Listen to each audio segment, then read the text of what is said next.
एक बार एक ताओ गुरु थे। उनकी प्रसिद्धि दूर दूर तक फैली हुई थी और उनसे जीवन के बारे में सीखने के लिए लोग बहुत दूर दूर से आते थे। ऐसे ही एक युवक जो जीवन से लगभग हार चुका था, जिसने गुरु के बारे में सुन रखा था और उनसे मिलने के लिए वो निकल पड़ा।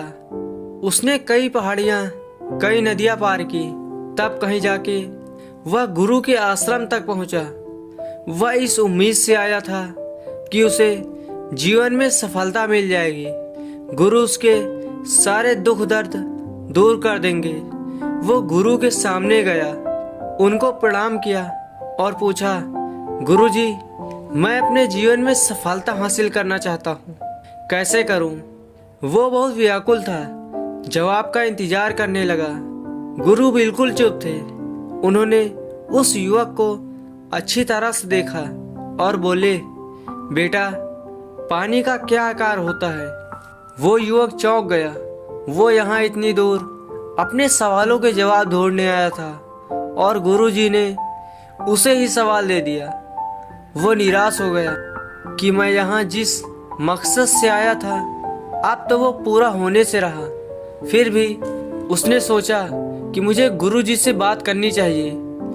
पानी का आकार, लेकिन पानी का तो कोई आकार ही नहीं होता है। गुरु ने पानी को कप में डाल दिया और फिर से वही सवाल दोहराया, पानी का आकार क्या है?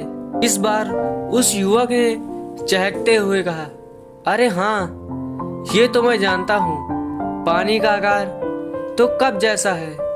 उसके बाद गुरु ने उसी पानी को एक सुराही में डाल दिया।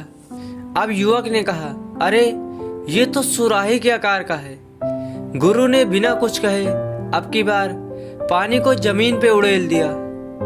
सारा का सारा पानी रेत ने सोख लिया। इस पर उस युवक ने कहा कि इसका मतलब है पानी का कोई आकार नहीं है, लेकिन फिर भी वो किसी भी आकार में हो सकता है। गुरु ने इस बार कुछ भी नहीं कहा और उसे घर के बाहर एक कोने में ले गए, जहां पत्थर में एक होल बन गया था, और पूछा, ये क्या है? उस युवक ने कहा, ये छत से पानी टपकने की वजह से यहाँ होल हो गया है। गुरु ने फिर थोड़ी देर रुक के उस युवक को देखा और बोले, दुनिया और लोग हर पल बदलते रहते हैं। अगर जीवन को कोई मकसद देना चाहते हो, सफलता पाना चाहते हो, तो पानी की तरह बन जाओ, जो जिस तरह से दुनिया बदल रही है उस तरह से खुद भी बदल जाए, जल्दी से ढल जाए, और इससे जीवन की वास्तविकता से जुड़े रहोगे।